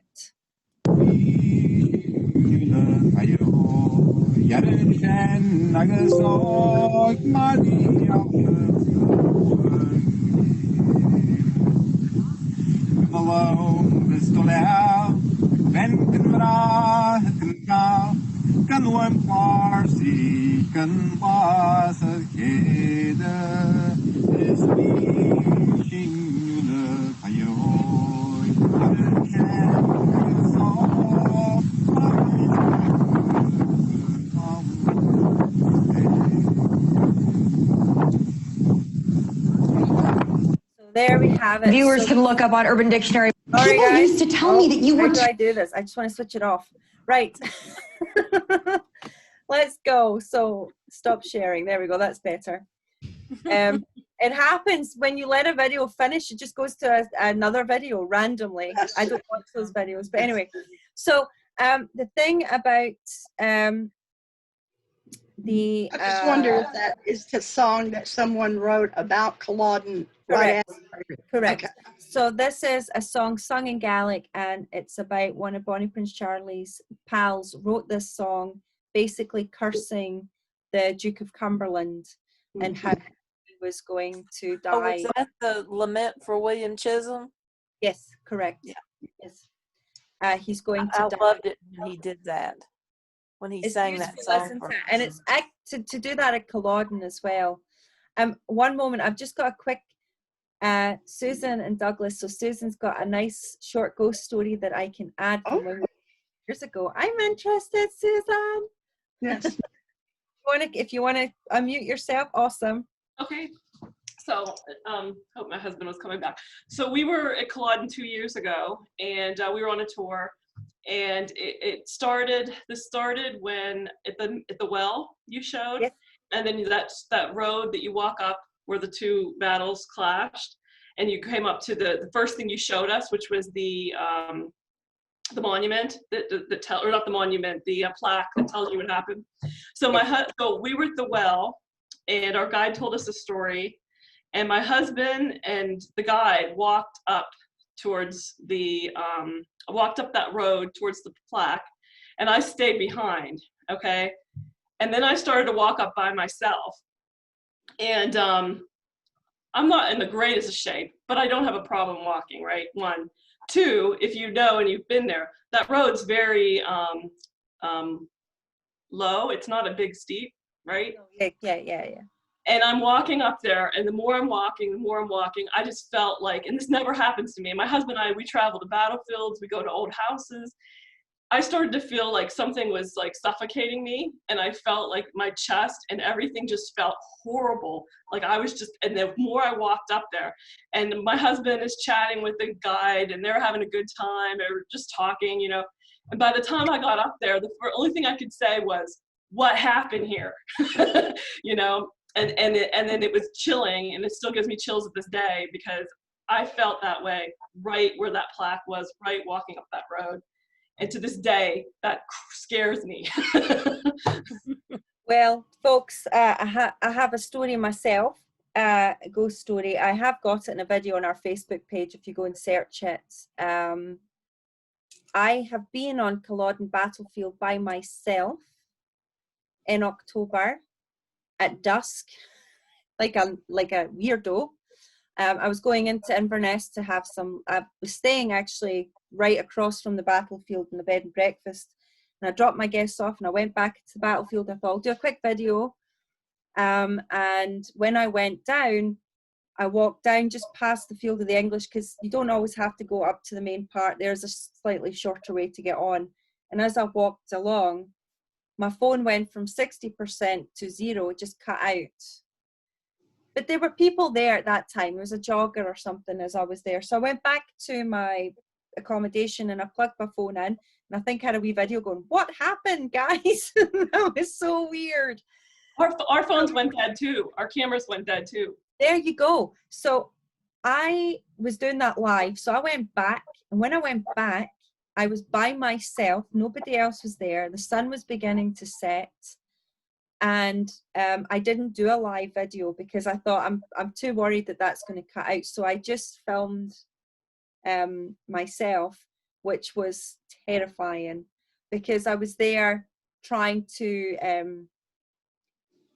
talk to myself. So I knew that I wasn't at a battlefield, a haunted battlefield by myself, walking around. It was awful. I mean, it was all right. I actually felt all right because I'm in good company, but the thing is that there's another story, a chap I know who he's a musician, and he goes up every year for like a procession, like a midnight procession, and they take up torches. And this one year, so the anniversary of Culloden is the 16th of April. The battle took place on 16th of April, 1746. So they go up for the anniversary every year, and they do this midnight procession. They've been doing it, he's probably been doing it for about 15 years every year, apart from this one because of social distancing and everything was closed. But anyway, so he took his torches, and you heard the wind. It's very windy, and the torches blew out. And they were feeling a bit cold and miserable, and he said to his friend, do you think these guys even care that we come? And all the torches went back on, guys. Oh, gosh. It went from being off to being on, not like blow out, because like you can explain that. The torches went from being out to being on fire again. Think about that. So that's just a bit crazy. Well, they know. They know that we're there for them, so that's good. Okay, so I'm going to take us to our next stop. So just nearby Culloden is another site called the Clava Cairns.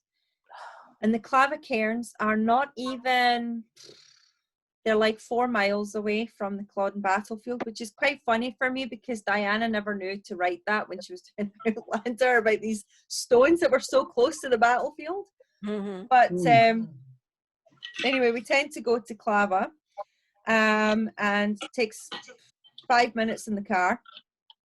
And the Clava Cairns are, what you can see now is three burial cairns and chambers and standing stones. Okay, so it's a significant site. They believe it's between 3,000 and 4,000 years old. They're not entirely sure. Wow. It's free to visit. It doesn't cost anything to visit, but it is managed by Historic Environment Scotland, who are our main heritage body, who look after our castles and sites across the country. And they are kind of sort of part of the Scottish government. They're like a government, not government body, like a Quango type thing. Anyway, so they manage the site, and it's just absolutely beautiful. Now, you want to talk about a site, Susan, that freaks you out? I went there just before New Year. I was doing a day tour like a mad person from Glasgow with my friend Jenny, private tour, drove up, snow, everything, in the middle of winter, which in Scotland, it gets dark up in the Highlands about 3 o'clock in the afternoon. So we get up, we did Culloden, we go over to the Clava Cairns, and the sun is just beginning to set. And we were standing there, this is before the Outlander effect really came into play, and we're standing there, and I've never felt the air like that. The air was electric, you know, like you can actually feel. I don't even know if it's like spiritual, but certainly you can probably see why those ancient people decided to put something there, because there was something about that place. Right. And the energy and the electricity in the air, like the hair in the back of our necks was standing up. We just looked at one another and we just went, right, back, we're going back to the car, take our picture, and then we bailed very quickly, because these sites always kind of freak me out a little bit. But I'm going to do a quick share of our quick film here for you. And this is another, and again, I'm so sorry about the footage, but I try to do these things live and it doesn't always work. Okay. So I'm just going to share this. So again, as you can see, I need to go in and out and in. So here we go. So I'm going to play me actually talking at this one. It might be a bit easier to follow what's going on rather than me just talking over it. So I'm going to let you listen to myself while I hold my ears, because I hate that sound.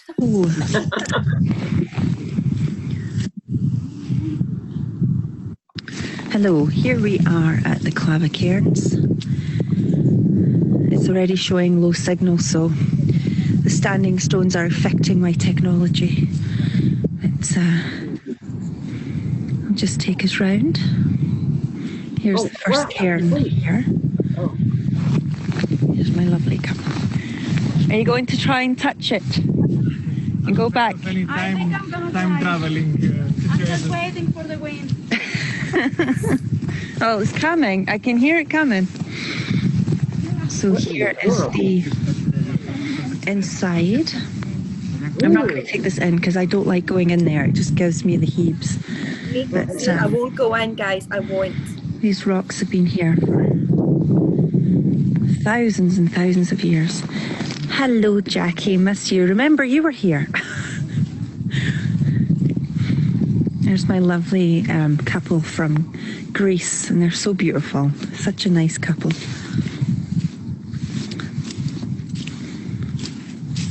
And we've got the place to ourselves. Look at that. No one else is here. And it's still daytime, so I'm not going to get freaked out like I did the last time I was here on my own.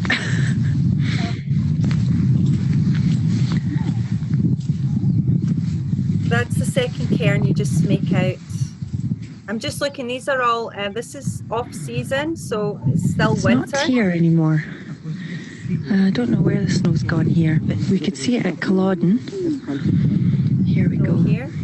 And these are mainly This is that round point you just want to stand back and listen to the birds. And it's got a very kind of electric atmosphere here.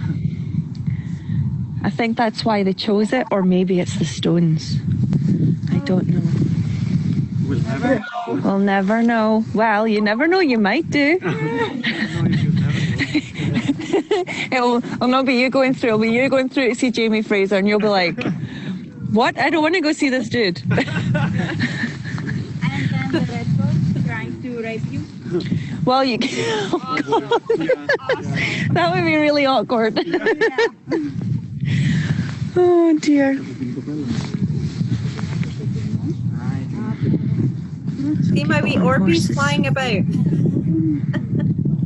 Probably bugs, but... Look at the horses. Hello.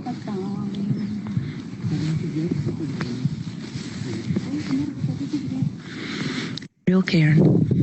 The second one in the middle. You cannot get into this one, whereas there is a passageway on that one. And then there is another one at the very end with a passageway over there. Those horses actually came to meet us guys in the car park, and they were lovely. What? I know those horses you saw in the distance, they came just to say hi. It was very bizarre.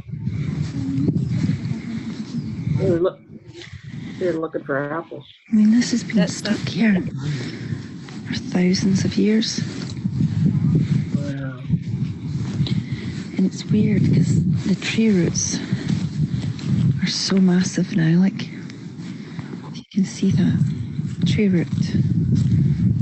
Wow. What in the world? Beautiful. And these are like stony, like rock between the twos. Where is that big pile? They were all burial chambers or cairns. Stone comes along. Oh God, that's creepy. It is. There's a stone just behind me. I didn't show you it, but there's the Diana stone, the split stone is back there. So this is pretty much the last stop in our day, and we're heading back to Glasgow. It's quite a long drive. 3.5 hours. Sorry? Catriona, are we going to be going there Are we going there? next year? No, I don't think we are. Okay. What?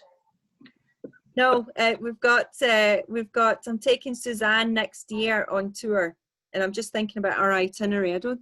Maybe we are actually, Suzanne. I need to go and have a look at that again. I need to have another look. So that's the Clava Cairns. Wow. Oh my God. And I absolutely love it. So I'm just showing you actual footage of me touring these sites, opposed to me just showing you somebody else's footage or just photographs. So that's why they're taking a bit more time. But it is a really amazing site, and they're all cairns. Yes. And like Can I I said say- before, I won't go inside them at all. Sorry, yes, Sherry.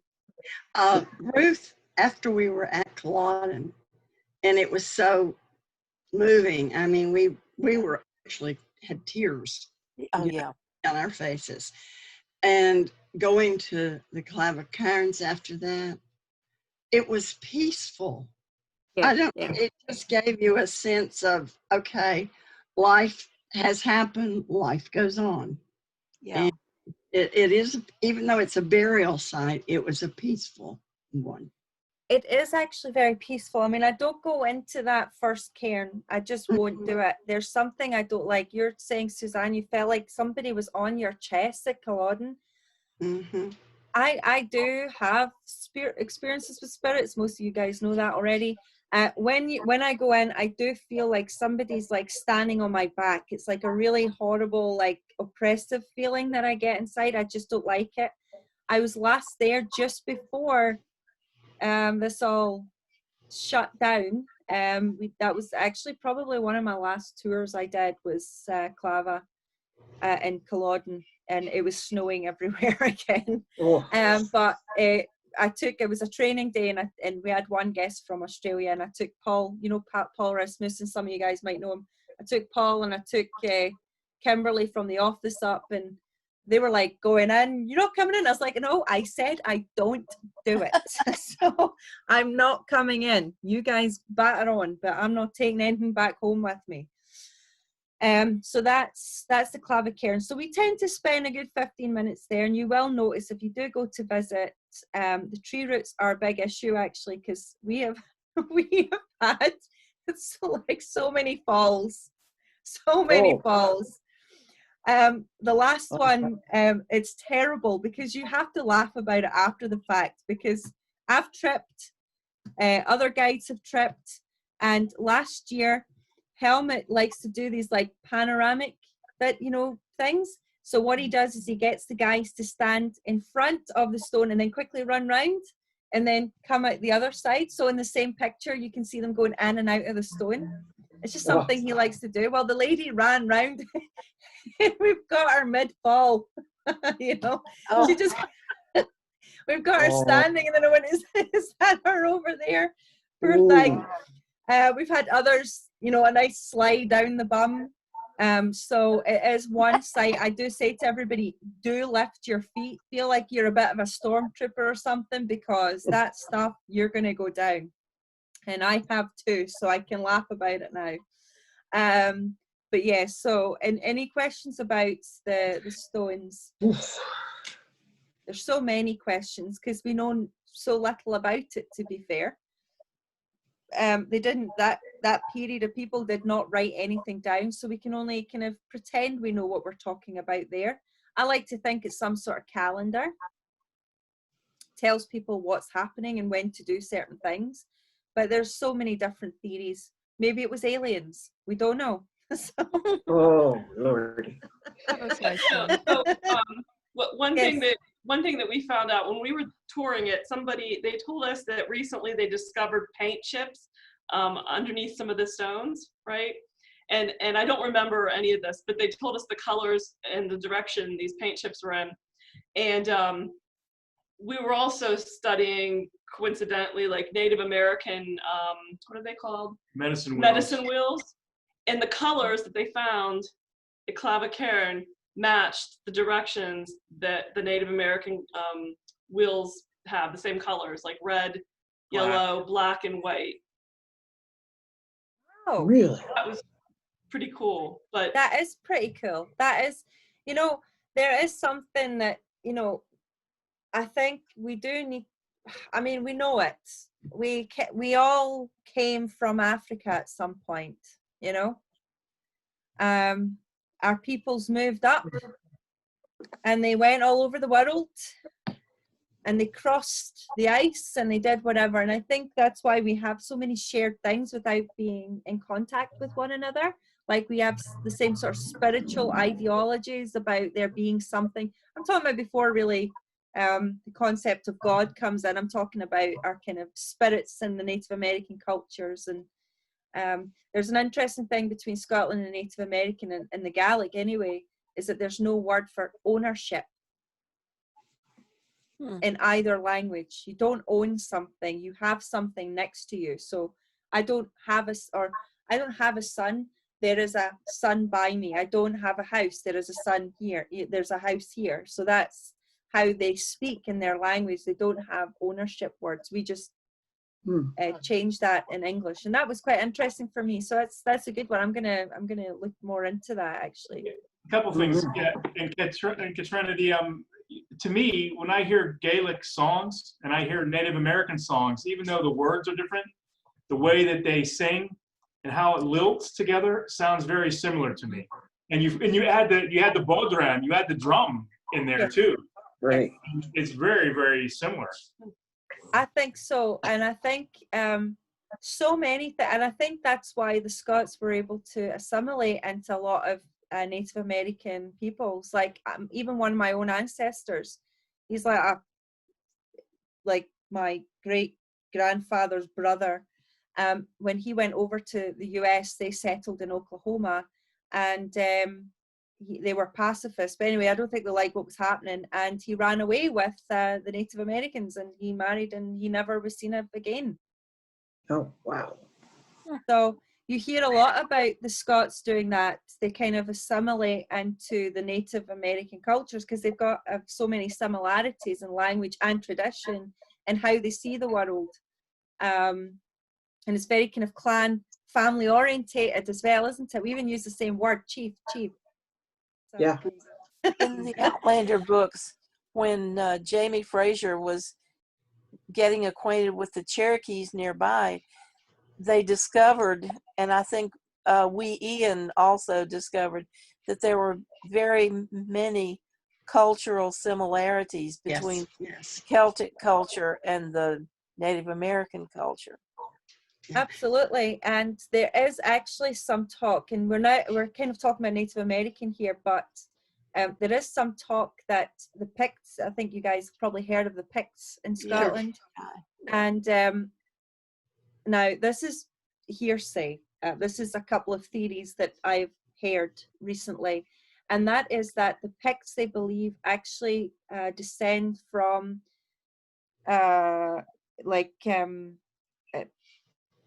like Samoan / Maori cultures.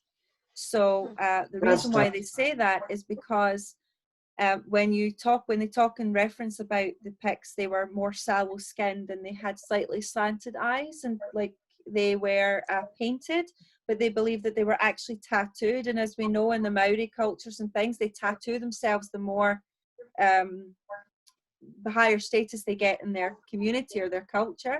So that was quite interesting for me to think that that was there. Yes, Douglas. We were in Hawaii, and there's a story in Hawaii of a large, gigantic man with red mane, a red hair that came on a boat from far away, who became their king. Really? Yes, yes. I love that. So, well, you're right.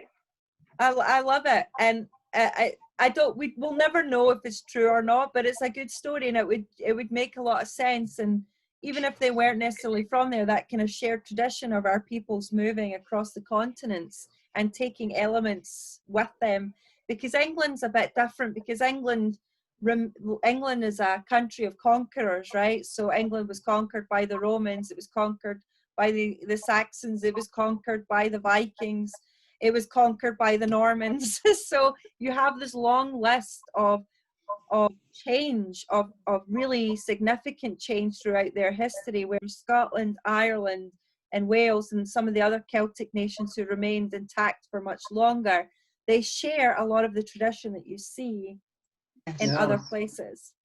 And in France as well, in Britain and France, it's funny that we're all shared that way. So no, I find it fascinating, and possibly since Gary's mother was from Oklahoma, you and he may be related distantly. Well, yeah, it would be through marriage of some kind, because he was like my great uncle. Well, no, it could be because he was blood related. He was my great uncle or something like that. He ran away in Oklahoma, and he was never seen of again. Their descendants are still over there, though. I was supposed to see them in September, because I'm doing a special. I don't know if you guys know, I'm the clan commissioner for the Clan Ramsay, so they were supposed to be coming over for a special week tour, but sadly it's not going to happen. It'll have to be next year. But yeah, we would have been uniting the Ayrshire Ramsays together once again.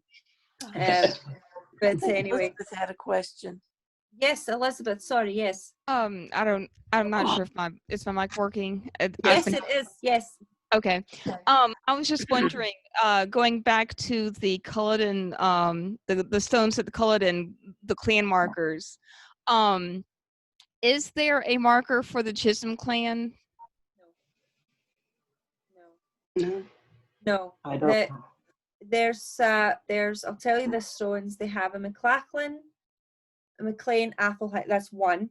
You have the Camerons, you have the Macintosh, you have McGilvery, you have Fraser, Donald, Campbell, and the other three are mixed clans. Okay. So they might be in a mixed clan. Is mentioned in the museum, though. Yes, if you go into the museum, you've got a book. It's literally about this thick, and you can get it just from the reception. And reception, you know, like the visitor pay desk thing. Desk. Yeah, that one. I don't know what you call it. It's getting late. And they've got a big book. It's about this thick, and it's got a lot of the names that they know were there. I mean, it won't have everybody who was there, but it does have a lot of the names. So it's quite good. But no, there's no Chisholm stone. But you can always use the mixed clan. Gotcha. Yeah. Thank you. Welcome. So the last main site that we visit is called the Highland Folk Museum. And the Highland Folk Museum is south of Inverness, and in fact we pass it on the way up to Culloden. We can't see it from the road, but we pass it. The reason why we have to do it on the way back is because it only opens at 11 a.m. So it's a little bit too late for us to start and then go up to Culloden. We'd be there all day. So we do it on the way back. So we hope that everybody keeps to their schedules and sticks with the group and doesn't get lost. Although you can quite easily get lost at Culloden. But is so that we can make that on time, because we try to aim to be there for about 3:30, 4 o'clock, because we want to spend a minimum of 1 hour there. Now, the thing about the Highland Folk Museum is further down you have what was the old village, and it's part of Newton Moor. So you've got the old shinty pitch, the old schoolhouse and all of that. But on the other side, they have built a replica Highland village that they took the design from the hillside. So this is just near the Cairngorms. So there was a village on the hillside which people left. And when they made the museum, they went up and checked the layout, and they just basically replicated what they had on the hillside. They're still learning, actually. It's quite interesting. It's quite fascinating. They're learning all the time, and they're trying to do things, and they're figuring out the hard way how things were wrong or probably didn't happen that way because they had mold or whatever. It's quite interesting. But it was the first open air museum in the British Isles. So everything's outside. You might not be that happy to hear that if it's raining or snowing or whatever, but in fact it will never be snowing because it's closed in winter. But it is a really great visit. They have a little tractor which you can pay, I think it's £2 to go onto the tractor, and it will take you up to the village, because it is a good walk. I mean, it's a good 10 minutes. I mean, I've run it to catch my group. Where are you guys? I'm waiting here. You said like past. I better go find you. And I ended up getting all the way back up to the village, and they were still there. So there is a tractor that can take you up, which costs £2. But the whole place, you could easily spend a good 2 to 3 hours there. It's run by the Highland Council. So again, it doesn't cost anything to go to see it or to visit, but they do ask for a donation. So I always give them £5 per person, because I like to contribute to what they're doing, and I always go and buy coffee and whatever when I'm waiting for the group, just to kind of add to their cash. So I'm going to show you, just share with you rather, two little videos that I have taken. One video is up at the Highland Folk, the old village, replica village, which I should say was also featured in Outlander in the Rent episode. And the reason why I'm showing you this is because there were lots of ducks. They have ducks courting there all the time, like fighting with each other and all the rest of it. It's quite amusing.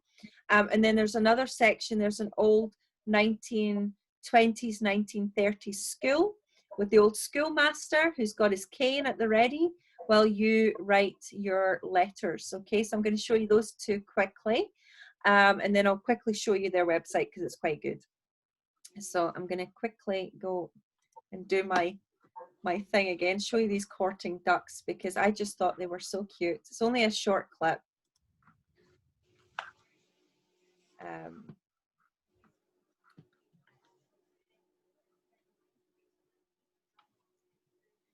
Okay, so pause, there we go. Share screen. Here we go. So here's our wee ducks. Look at our wee ducklings. Oh.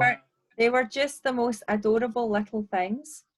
And mummy duck and the daddy ducks, because there's so many of them that they tend to kill the babies sometimes. Oh God. But they just walk in and out of these huts, and they have got like the fires going inside. You're in England now. Just go away, Graham Norton. I mean, come on. He's a funny guy, though.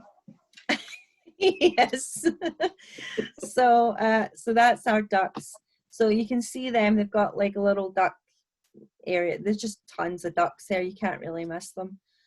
And there is actually an access point just round here for anyone who does have mobility, actually, that I might be able to drive up there. But they change their mind every year. So I'm just going to stop sharing that and just go to my next one quickly, just to show you the schoolyard, just because it's a wee bit of fun to finish up.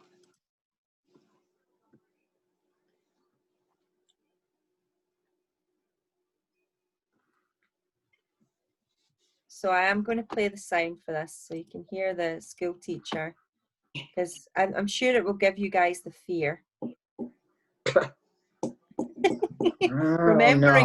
Remembering the school days, the good old days, hey? The good old days with the nuns. Yeah. Name on your work, right? What's that? You've got nothing to do at all. That's pretty funny. That's it. So I'm going to stop that. I think I actually had a desk like that. I have an did. children's desk. I did in the first grade. Yeah, they've got the old desks, and it's quite cute because that's the that's part of the actual village when you go to see it. And I'm just going to share it with you now. The website. I just need to make sure I've got it on the right page. After teaching for a few months virtually, I would go back to that desk. Would you really? Oh, really? I don't like doing it this way. Oh. They don't listen. They won't pay attention. Oh. I know my son had a call today with his teachers and his friends, and like, because they've got this issue with Zoom, you know, not being the safest place all the time for kids, they only let the adults be shown, so the kids are completely, you can't see them, you can only hear them. So you can imagine one kid's opening a creaky door deliberately right next to the microphone. Oh. One kid is singing, one kid is making funny noises. Oh Lord, I was like sitting here and I'm watching him because he's a really good kid, but like he's very outgoing and he doesn't need a lot of persuasion to start playing silly. So you could see him stand. I was like, no, you are not. I'm here, Mum's here. So, and you could hear the teacher just like, whatever. I know. You can just, they're not paying attention. It's awful. It's like you just want to yell at them, but you know the parents are in the room. So you can't. I know. Right? Well, we were having a discussion here, and I think someone did say something that was slightly profane. I thought, oh God, we are those parents. We are those parents. But there you go. So this is the Highland Folk Museum here, folks, and you can see it. So this is the the replica village that they've built. So this is where the ducks were, just over here. They look like longhouses from the Indians. Well, this is the other thing we're talking about, like long houses and that. So this is something which you can see. They had the fire usually because you can just about make. There's a hole in the middle there. Can you see that? Yeah. So there's a fire in the middle, and the smoke goes through the center. And this is here's the tax collector. So there's the taxman. So there's a guy who kind of makes sure he collects all the taxes off the people, and he's got the nicest house. And one of these is a barn, and this is for the pigs over here. Although there's no pigs there. So it's a fascinating place, and there's 2 members of staff who do a really great job of working. Oh, and look, they did a wee virtual tour, folks. Can you see this? Hear that?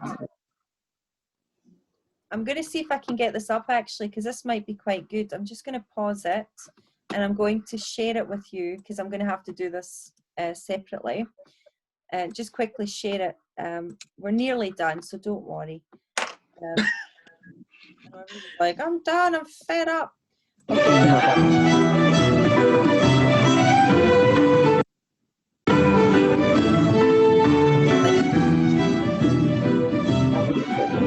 this is, we don't actually go into this building ever. This is the old farm building, so they've got weird, in fact, one of my guests said there was something that looked like a turducken in there. I don't know what kind of species of duck it is, but if you go, this is all the way down in the newer section. Take you down.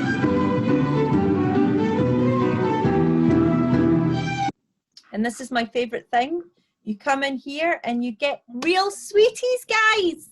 Real old school sweeties. I always get a bag of sewer plumes and all sorts of things that you can't get anymore in the normal shops.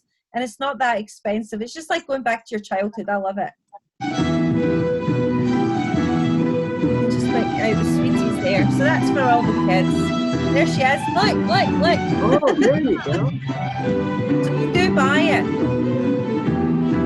This is the 1930s houses that you can go in and check. This is an old Lewis black house that they've replicated over here. It's the car park, the toilets, if anyone needs to know that.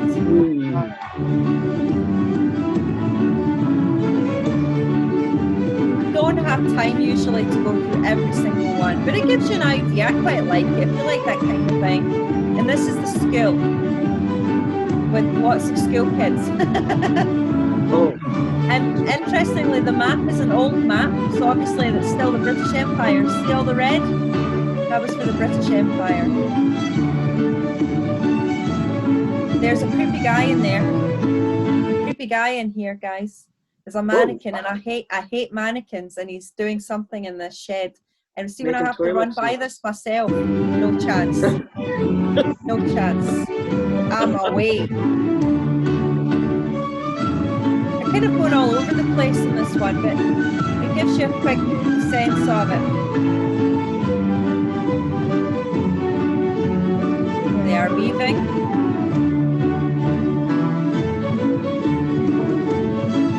Church.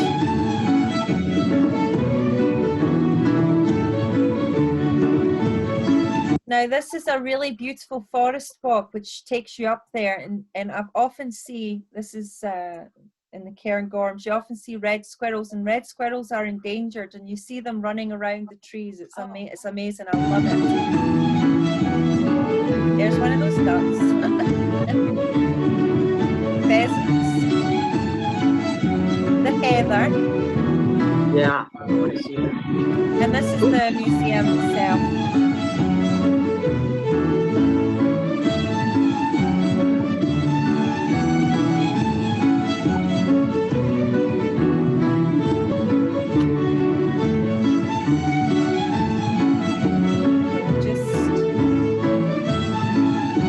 Woman, she's great.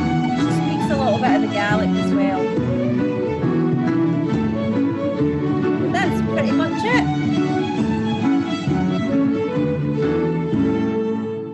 was a rough life. It was a rough life. I don't think I would have wanted to be Oof. from that time. Did they not keep their cattle in half of their homes? And they had a Ooh. home in another half where they lived? A lot of the time.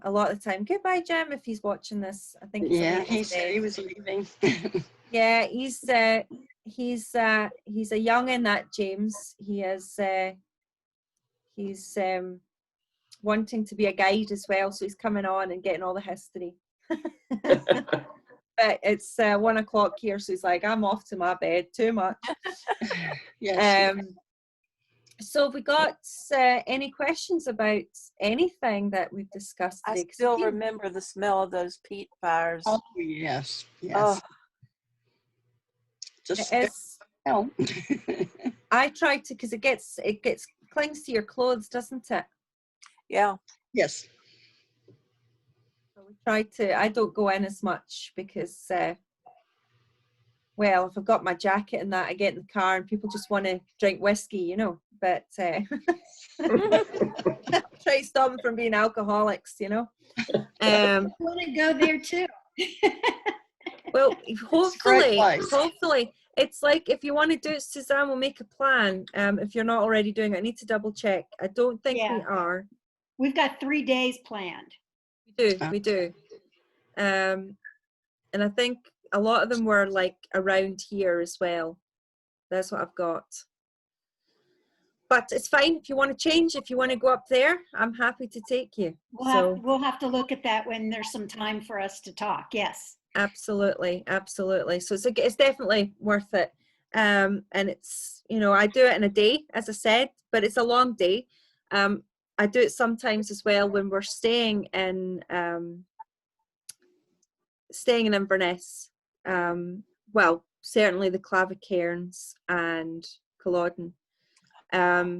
So not tomorrow, Thursday, I'm back again and I'm doing the Loch Ness and Highlands tour. So I'm going up the West Highlands on Thursday and we're going through Glencoe. We're going up to Fort Augustus, through Fort William to Fort Augustus. We're going to Urquhart Castle and a cruise on Loch Ness. So that's the plan for Thursday. That's at 1 o'clock. So I'll be there.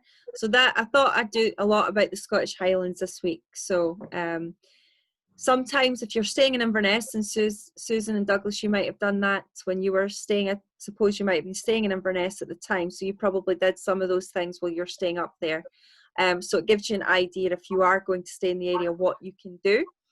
And alternative ways of going up and down to the Scottish Highlands. We go up one way and come back the other. So that will be a fun one. And I haven't done a Loch Ness tour for a while. So it's going to be good fun for me. I mean, I used to do them almost every day as well. So I kind of got to the point, I was like, I want to see my family.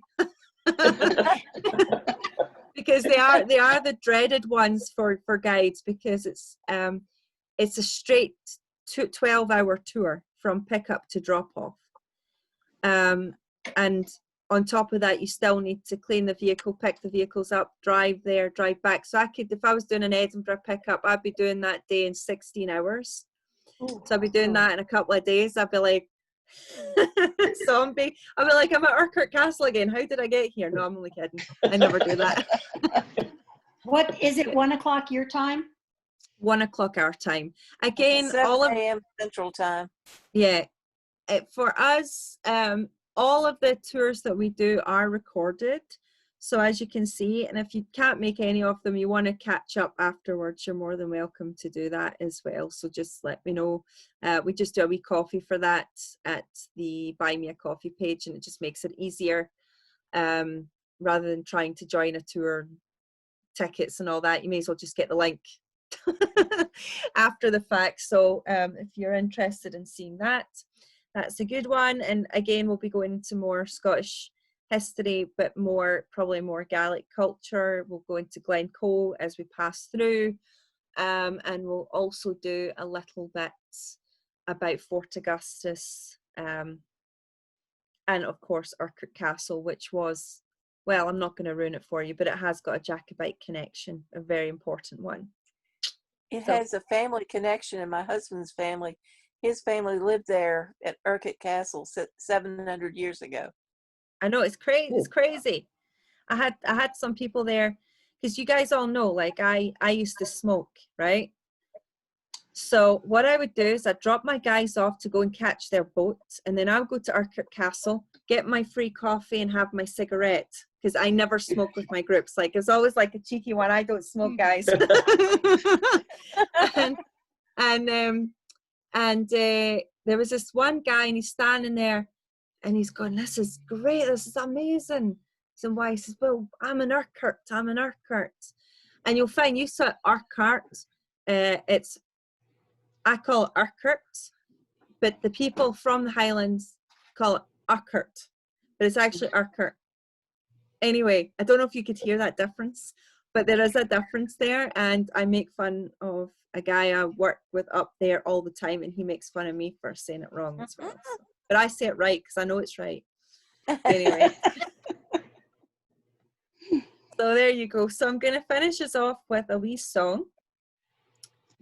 Because I hope I've left you all Jacobites tonight. And it's such a big part of the history. Obviously, I'm trying to condense a 10-hour tour in 2 hours here. But if there's any questions that you might have after the fact, just send me a message. You know where I am. Just reply to the email if there was something I didn't quite get. And hopefully I'll be going into other aspects of the 45 another time at Preston Pans, and obviously at Glenfinnan and Skye and other things. There's just so many locations in Scotland, it'd be hard to mention them all. But I hope it was educational for you. If you have any questions, I loved it. Awesome. If you have any questions at a later date, let me know, and I'll be happy to answer any of them. Thank you for staying up so late, Catriona. Yeah, thank you. Oh no, I told you I had my long lie-in this morning. I get ready. I have a nice Monday evening and a nice Tuesday morning. Everybody leaves me alone.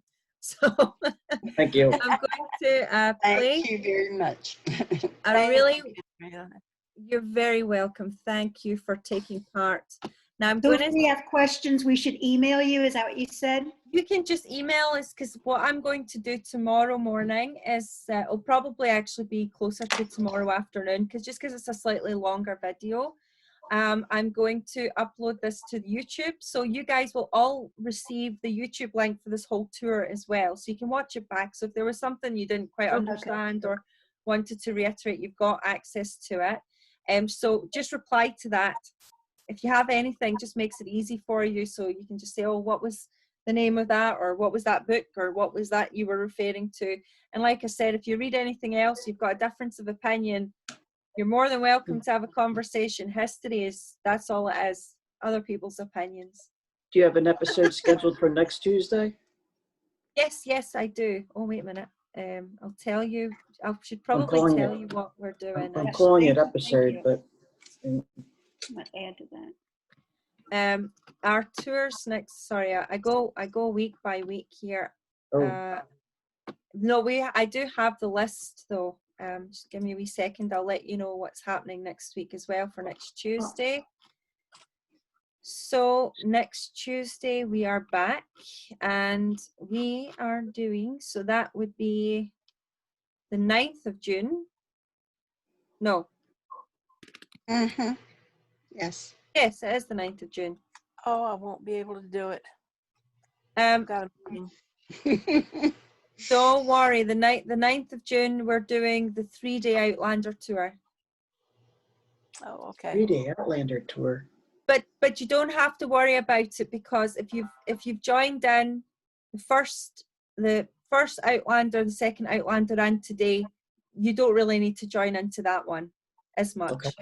You won't be missing as much if you don't come into that one. And then on Thursday next week, I'm doing Ayrshire, so I'm doing Robert Burns, and I'm doing Brigadoon, Tam O'Shanter, Burns Cottage, Culloden Castle, and Dunure Castle. So I'll be doing that on Thursday. It's beautiful. I love that one. because I'm a BBC Burns expert, and not a fire expert like a Robert Burns the poet. It's just dad jokes. Anyway, so even Elma's like, that was really bad. So I'm going to finish you up with a wee song. It's a Jacobite song called "The Roses of Prince Charlie." Okay, just to get you all fired up again. Oh, and I hope you enjoy it. Thank you, Catriona. Thank you. This was great. You are so welcome. Thank you for joining in with me. Excellent. Perfect. So here we go. So again, this is the Coreys. So it's called. Okay.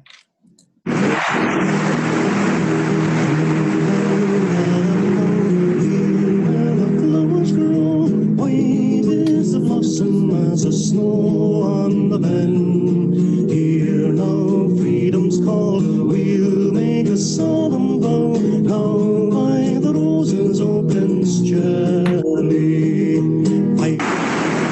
Sorry guys. That's my bad. All right. Snow on the ben. Hear now freedom's call, we'll make a solemn vow. Now by the roses, O Prince Charlie. Fight again at Bannockburn, your battle axe the wield. Fight with your grandsires on Flodden's bloody field. Fight at Culloden, the bonny prince the shield. Fight by the roses, O Prince Charlie. Come now, gather now, here where the flowers grow. White is the blossom as the snow on the ben. Hear now freedom's call, we'll make a solemn vow. Now by the roses, O Prince Charlie. Spirits all the vanished in far and distant lands, carved out the new world with sweat, blood and hand. Return thou in glory and on the silver sand. Fight by the roses, O Prince Charlie. Come now, gather now, here where the flowers grow. White is the blossom as the snow on the ben. Hear now freedom's call, we'll make a solemn vow. Now by the roses, O Prince Charlie. Take your strength by the green fields that blanket beat and cold. Ships by the Clyde have a nation in the hold. The water of life, some men need to make them bold. Black gold and fishes by the sea, man. Come now, gather now, here where the flowers grow. White is the blossom as the snow on the ben. Hear now freedom's call, we'll make a solemn vow. Now by the roses, O Prince Charlie. Come now, gather now, here where the flowers grow. White is the blossom as the snow on the ben. Hear now freedom's call, we'll make a solemn vow. Now by the roses, O Prince Charlie.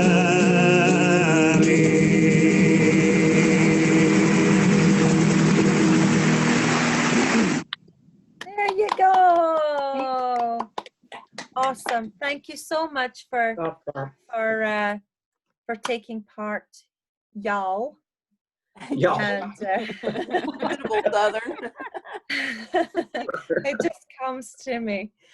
And I hope to see you again at some point if you can make Absolutely. it. And I'll be putting the next 4 weeks shortly. So I've got the 4 weeks on the website, and then we're doing another 4 weeks. So I'll be doing different tours, and maybe I'll come back to it. Who knows? In the coming weeks and months, because yeah, I'm not allowed to work, guys. This is me. Thank you for doing this. Yeah, You're very absolutely welcome. wonderful. Back all the wonderful memories of our trip there 2 years ago. Awesome. Well, I'm glad you guys are enjoying this, and you folks are enjoying it very much. And we'll see you next time. So thank you very much, everybody. Bye. Thank you so much. Thank you, It was Catriona. wonderful. Thank you See you so very much, later. Katrina. I have a.